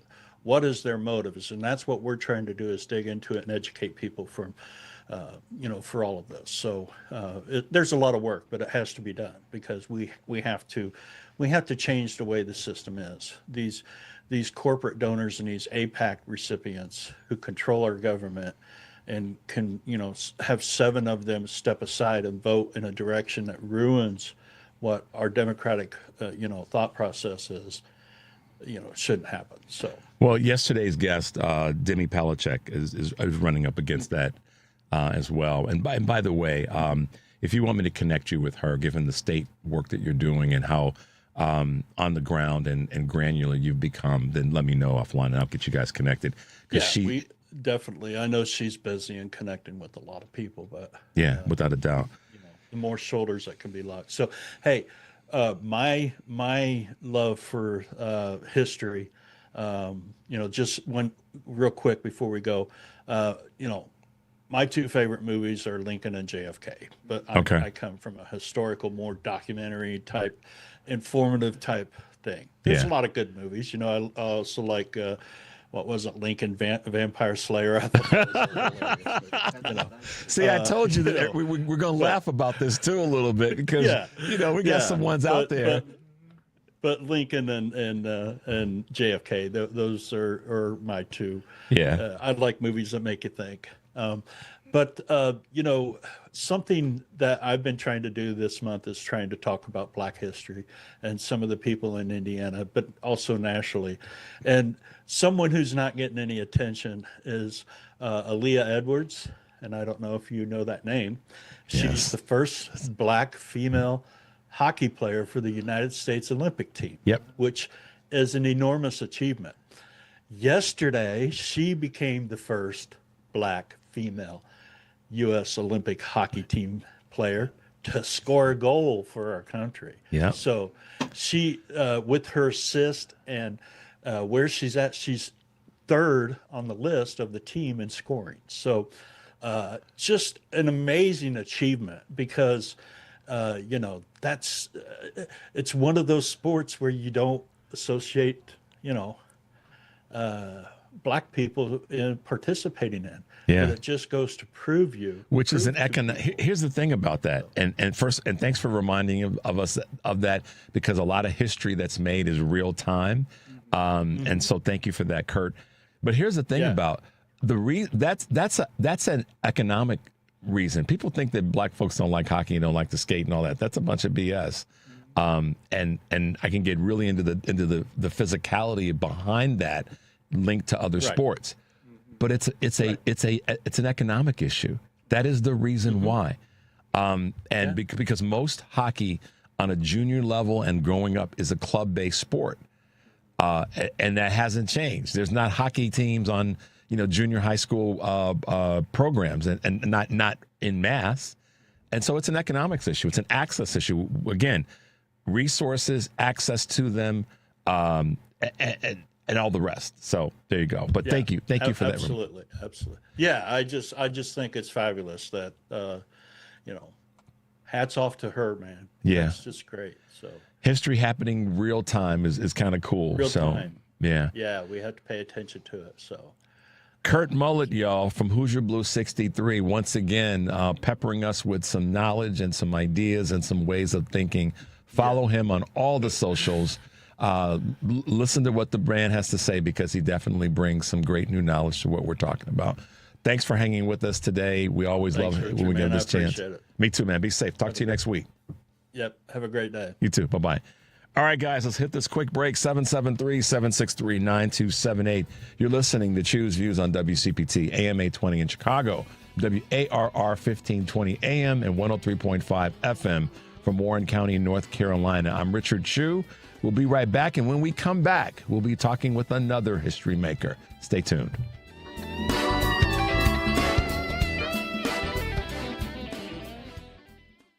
The Kane County Dems are proud to host the annual Truman Dinner on Sunday, March 8th from 4 to 7 p.m. at the Q Center in St. Charles. Keynote speaker will be Jason Crow, who has served as the United States Representative for Colorado's 6th Congressional District since 2019. In November of 2025, Crow was one of 6 people, all Democratic lawmakers, to be part of a video telling service members they can refuse illegal orders. As we look forward to the 2026 midterms, there is no better voice to help us fire up the grassroots and keep Illinois moving forward. Invited speakers will be Christian Mitchell, Lauren Underwood, Dick Durbin, Bill Foster, Tammy Duckworth, and Raja Krishnamurthy. Order your tickets today. Tickets sell out fast. The Kane County Dems will see you at the Q Center at 1405 North 5th Street in St. Charles on March 8th. Buy tickets at kanedems.org. Winter in Chicago hits hard. Is your home ready to stay warm and energy efficient? At Green Attic, they help you fight back against the cold. They're Chicagoland's trusted experts in attic insulation, spray foam, crawl space encapsulation, and mold remediation, solutions that lock in warmth and cut your heating bills. If your upstairs feels freezing or your furnace never stops running, your attic might be the culprit. Their team seals in comfort and stops energy waste at the source. Need roofing? Their sister company, Green Attic Roofing, offers asphalt, flat, premium roofs, and even Tesla solar roofs, all backed by a 10-year labor warranty and instant online quotes. Winter storms don't wait. Replace that aging roof now and protect your investment. With over 15 years of experience and more than 1,000 five-star reviews, Green Attic delivers real comfort, real savings, season after season. Visit greenattic.com for a free insulation consultation or go to greenatticroofing.com for your instant roofing estimate. Green Attic, healthy home, happy family. You're listening to WCPT 820. Here's the latest Chicago weather update. From the Weatherology Weather Center, I'm meteorologist Michael Caro. Look for plentiful sunshine across the area for today with high temperatures in the lower 40s. Winds out of the northwest at 10 to 15. Then for tonight, partly cloudy, dropping back to a low of 25. For Thursday, cloud cover to start, gradually clearing skies into the afternoon with lower 40s for highs. Lots of sunshine on Friday, reaching 50. And that's your latest Chicago weather update. currently 26 degrees. Hey Google, play WCPT. Streaming Chicago's progressive talk from TuneIn. Richard Chu's got his eyes on the truth. And you're right where you need to be. This is Chu's Views. Hey guys, welcome back to the show. Thanks for being with us this morning. Thanks to our good friend Kurt Mullett from Hoosier Blue 63 bringing us what's happening in the state of Indiana. So we talk about the national politics and the national scene. And I've said since the beginning of this show 2 years ago that I wanted to talk as much as we can about what happens on a local level, because what happens on a local and a state level is the platform and the foundation for what happens on a national level. And now we see with the weight and the pressure and the just disgusting things coming out of this White House and this entire administration that our state folks are holding it together. As the phrase goes, they're the ones that are holding it down. A little over a month ago, almost 2 months ago now, we had the opportunity to talk with someone that was saying that we're going to do our part to break a stronghold, prevent a stronghold in the state of Iowa. Caitlin Dre was one of the first that we had on in the state of Iowa to kind of break through and send a message. And then we were fortunate to have our next guest on with us to talk about what she was going to do, what fastball she was going to throw to strike out the Republicans in Iowa when it comes to their stronghold, which doesn't serve anybody but themselves. And I'm talking with now newly elected and sworn in state senator from Iowa, Ms. Renee Hardman. Good morning, Madam State Senator. How are you doing today?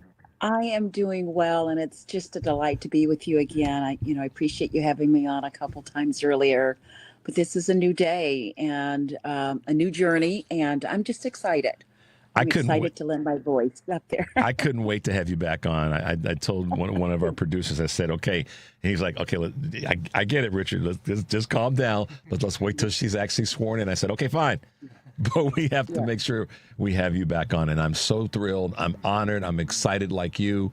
I'm proud of you because you were unrelenting about the importance of you winning this seat, not just for you and the sake of winning it, but the importance that it has to the entire state of Iowa. And I dare say for the country, not just because of the message that it sends, but it slows sort of this GOP dominance on a state level, which is so greatly now impacting what's happening on a federal level. Talk a little bit about that and why you feel that's so important, not just your state, the success and impact it's going to have, but how this may have impact on a larger scale. Yeah, that's a good question. And it's really our reality. You know, when I was out knocking doors in blizzards, and I mean blizzards, okay, people were very concerned about the Republicans having what we call supermajority. And this seat was important because if I had lost, they would have had the supermajority. They're still in the majority, but supermajority means other things. And so when I knocked on doors, it was two issues: affordability, how can you make my life better? And how can we have some semblance of balanced power? That's how we work better, when we have more voices to the table and not being shut out. And people were very concerned here in West Des Moines and Windsor Heights and Clive, Iowa, about this supermajority. Very, very concerned. And I leaned on it heavily. I knocked on doors and made myself available. And December 30th was one of the best days of my life. Yeah, and for many of us, it was not necessarily one of the best days, but a happy day for us. And I remember right where I was when it was announced, and I turned my phone and I showed it to my wife and I said, she won. And so we're just really happy for you. You're our neighboring state, your cousin state, if you will. And, you know, Iowa for such a long time has been a state that, you know, we've turned to for some rational kind of middle of the road politics and agreement. And, you know, white folks and black folks and Latinos and Asians and all could kind of say, all right, listen, we aren't going to agree on everything. Neither should we. Right. However, we've got to find, as my cousin here and host of another show, Eric Grant says, our permanent interest and what's going to drive us forward. And you've kind of, in your own way, leaned into what's good for all of us in the state of Iowa. Talk a little bit about that. Yeah.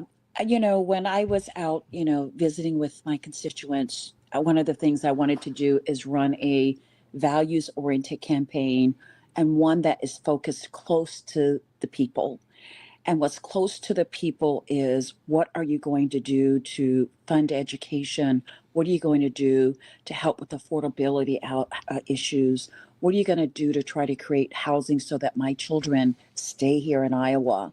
While my opponent, 5 days before the campaign, sent out this major text message that I was 2023 Bigot of the Year, folks did not subscribe to that, even Republicans, by the way.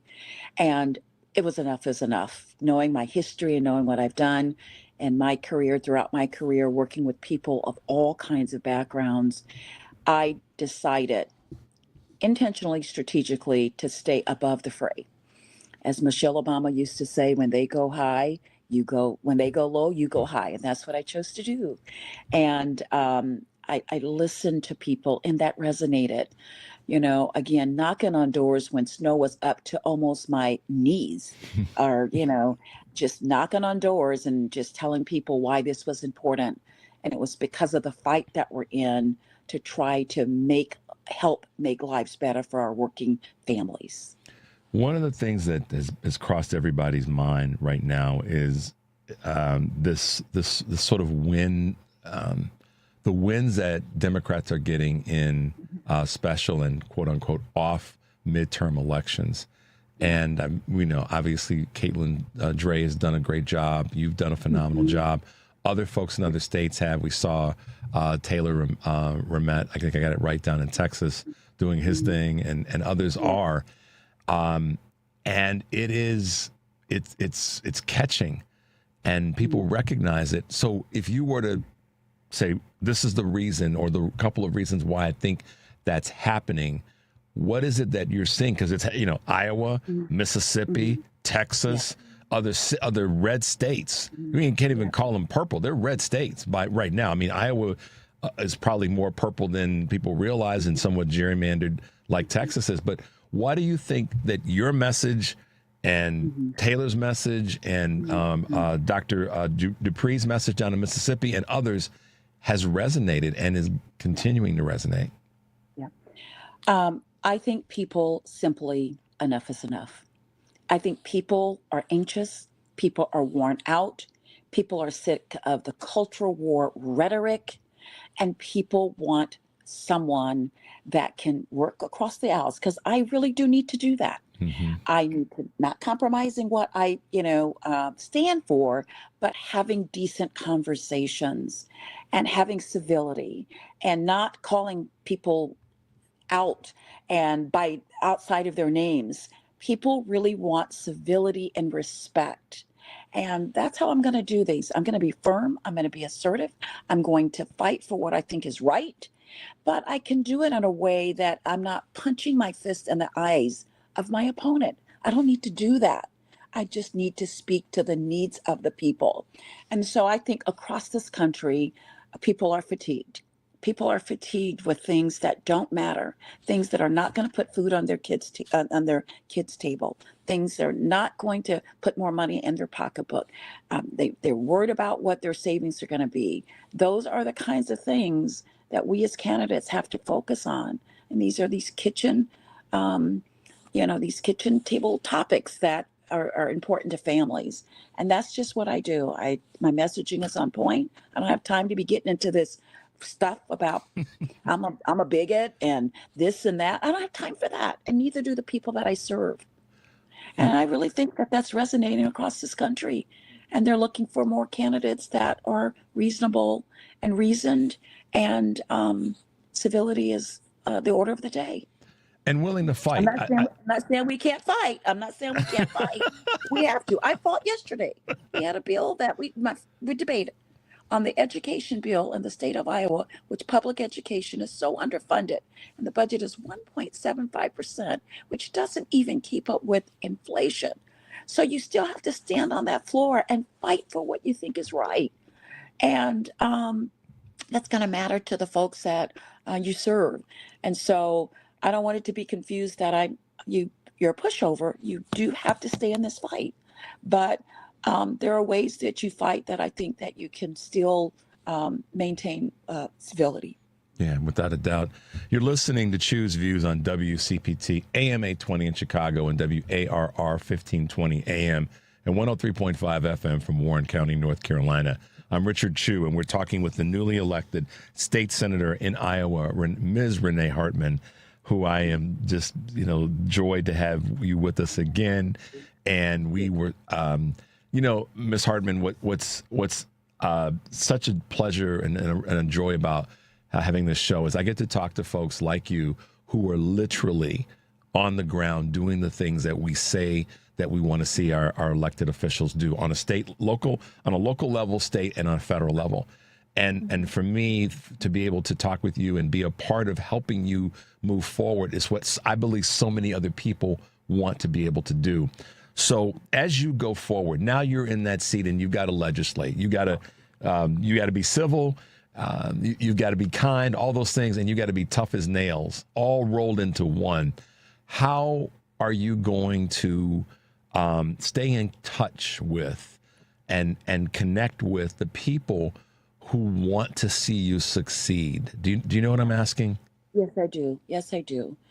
I'm going to share with you, as I shared a little bit earlier, is that my mantra is that I need to listen, I need to learn, and lead. And so as a state legislator, you are exposed to so much more, and you have to listen to all people. People come up and they give me that pink slip to leave that Senate chamber, and they want to talk about an issue that I might have a different view on. I've got to give them that audience. I've got to give them that opportunity to share. And so I'm going to listen and I'm going to learn, and then I'm going to push that button and speak my piece, what I think is best for Iowans. And that is working on, again, continuing this fight on public schools not being funded, affordable issues, childcare, all of those things.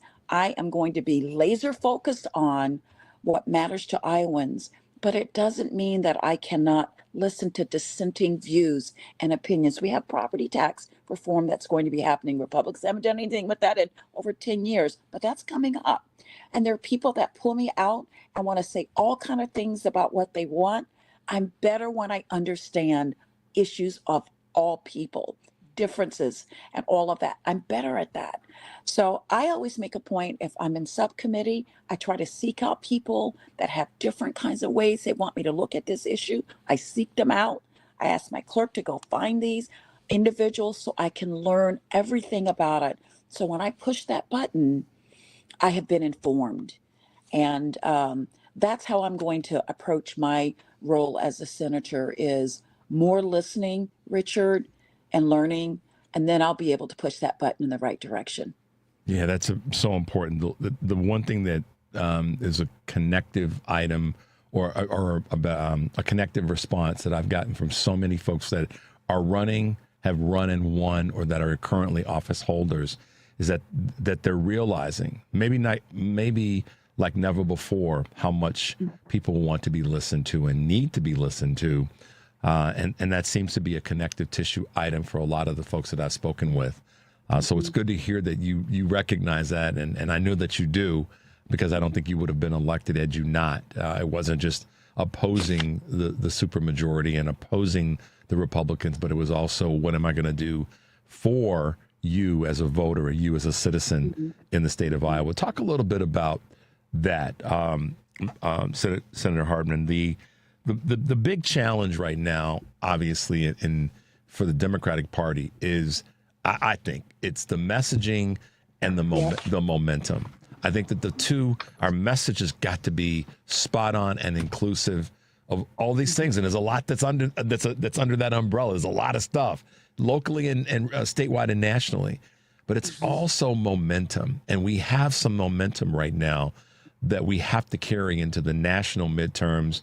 And then, of course, the other state, and special elections along the way. How do you think that the party has got it? What do you think is a way for the party to do that?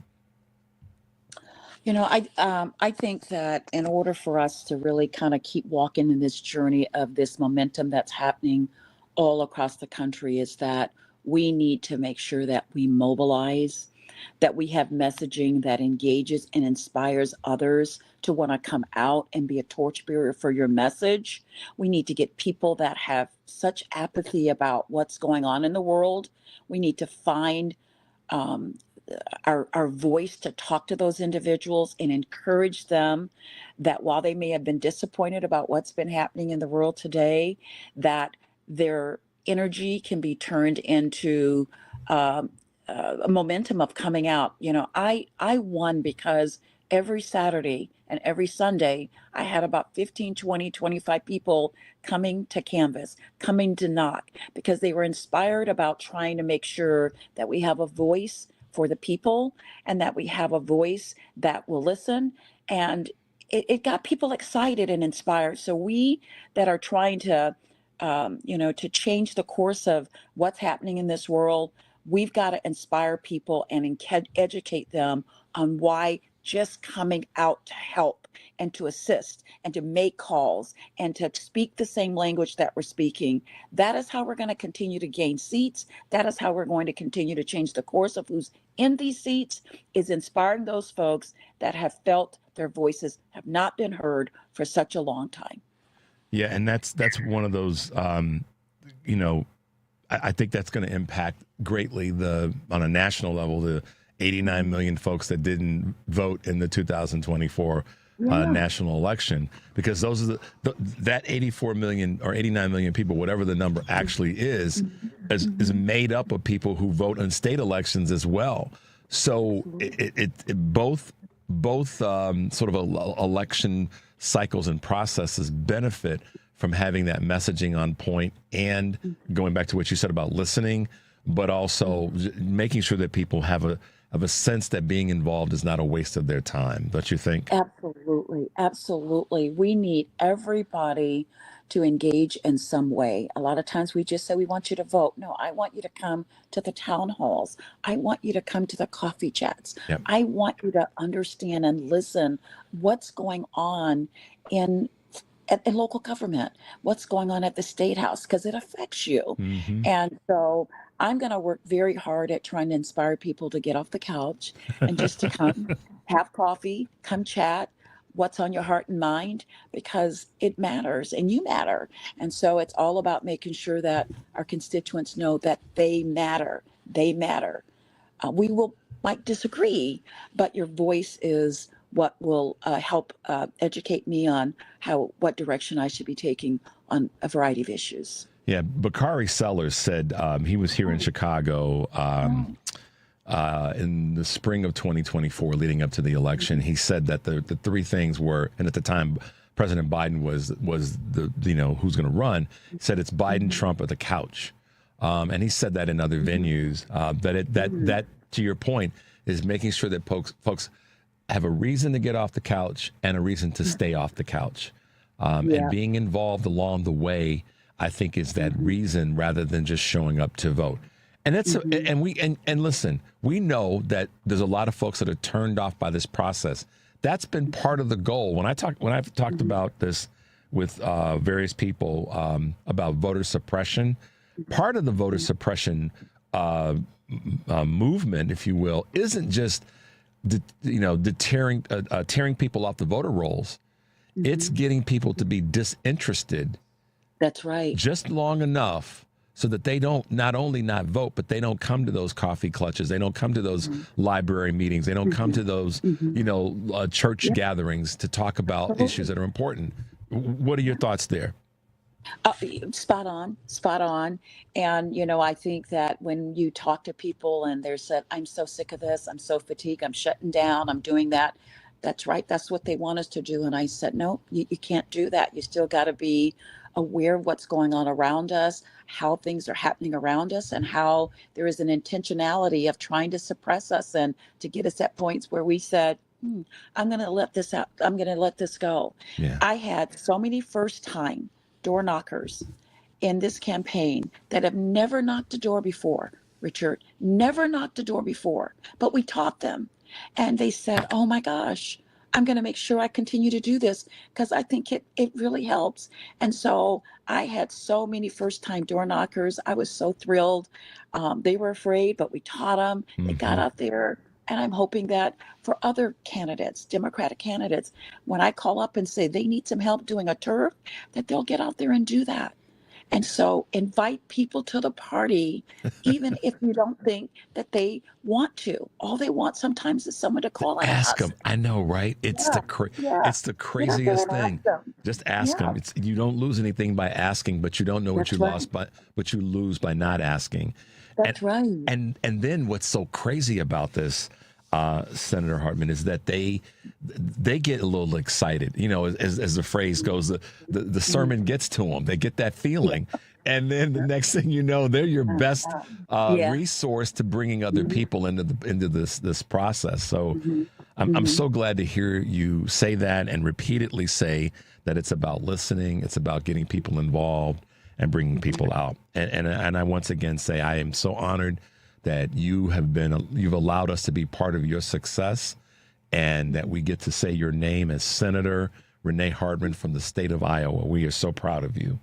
Yeah, thank you.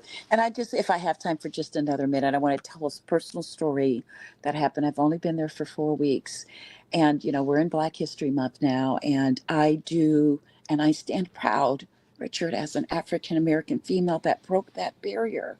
And hopefully I'll be a light for others. But there was a young girl who is in college now who came to the Senate as a field trip, and she gave a pink slip to the page and wanted to come out and see me. I went out and saw her, and she was a young Black female. And she said, I don't know if you remember me, but you spoke at my 5th grade class. And I said, oh my gosh, so you're in college now. And she said, I watched you, and I went home and I told my mother that I met a Black lady who I just want to be like. And she said, I just want to hug you and say, I'm so happy for you. And so I cried up there, because here is a young Black girl that remembered me from 5th grade when I spoke at her class. And she's coming up to see me as a senator. And that is helping others see the light. And I said, you can be and do whatever you want to be, and don't let your skin color ever hold you back. So I'm going to do this to legislate on behalf of families, Richard, but I'm also going to step in my blessings from God that I am a light for other young Black girls to see what I can do and what they can do in the future. History happening right now. History happening right now, Senator Hardman, and that's a great story. Hold on to that. That's going to keep that wind beneath your wings on those tough days, those tough moments. Hold on to that story. I will tell you that that you'll turn back to that one sometime, and you'll go, okay, I got this moment because of that which you've done. Again, thank you for being with us. We're gonna have you back. This is not ending. We got to wrap up the show today. Senator Renee Hardman from Iowa has been hanging out with us this morning. We're so grateful for you being with us. Have a great rest of the week, and we'll talk to you soon, okay? Thank you so much. All right. Be blessed. Be blessed. Bye-bye now. All right, guys, we got to wrap it up. Boy, I take it right to the edge, don't we?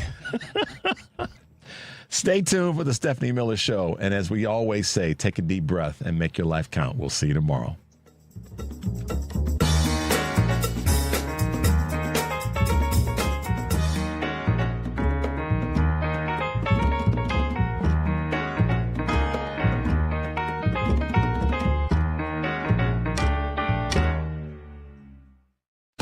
The Democratic Party of DuPage County is hosting a gala event on Sunday, February 22nd. Make your plans to attend this very special event at Drury Lane in Oak Brook Terrace.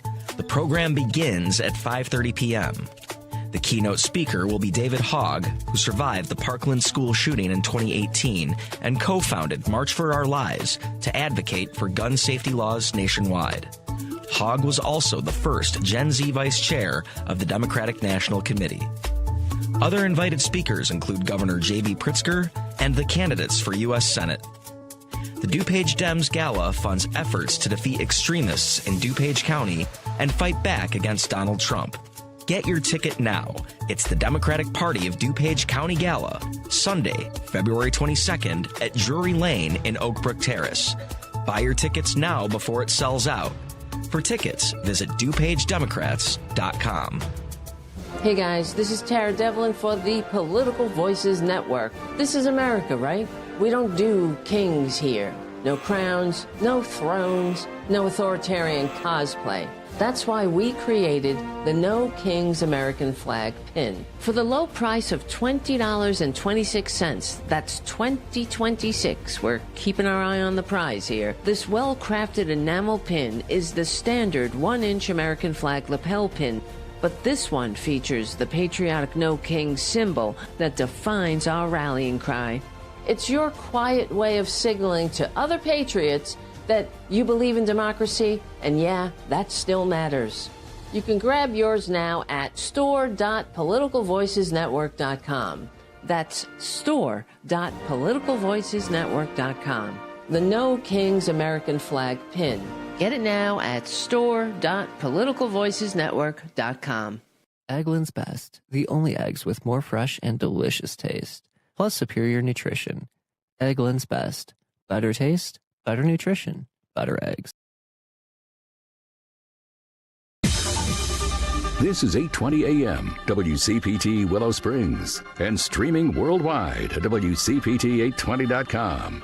We are Chicago's progressive talk, where facts matter. Now, your WCPT 820 weather update.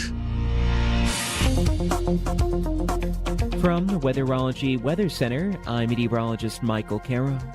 Look for plentiful sunshine across the area for today with high temperatures in the lower 40s. Winds out of the northwest at 10 to 15. Then for tonight, partly cloudy, dropping back to a low of 25. For Thursday, cloud cover to start, gradually clearing skies into the afternoon with lower 40s for highs. Lots of sunshine on Friday, reaching 50. And that's your latest Chicago weather update. Right now, it's 27.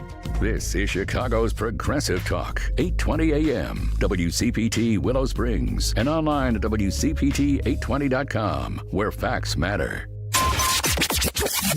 WCPT Replay. This is exactly where we are. This is how we got here, because Joe Biden would not play that game. And, you know, Obama did not play that game. We certainly didn't give them the clown show that Trump does. This is why I keep trying to tell people, like, it's not the show. Mm-hmm. Don't take the rage bait. Don't be part of the show. This is how he got elected again.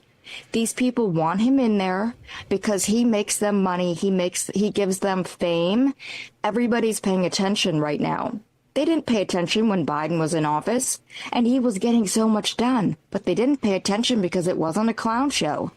There wasn't the opportunity for them to, you know, cover him and put on a little show of standing up to him for a second and then become famous and write a book. Keep listening to WCPT 820 because facts matter. When your car is making a strange noise, no matter what it is, you can't just pretend it's not happening. That's an interesting sound. It's like your mental health. If you're struggling and feeling overwhelmed, it's important to do something about it. It can be as simple as talking to someone in your community, or just taking a deep, calming breath when you need it. Nice. For mental health resources, check out loveyourmindtoday.org. At loveyourmindtoday.org, you'll find information that may help you get through a tough time. Things like tips for dealing with stress, how to navigate difficulties like financial worries, anger, substance use, and more. You can also find real stories of how people navigated their own mental health challenges. Because once you start to address the problem, you can go so much further. Visit loveyourmindtoday.org. That's loveyourmindtoday.org. Brought to you by the Huntsman Mental Health Institute and the Ad Council. WCPT 820, Chicago's Progressive Talk.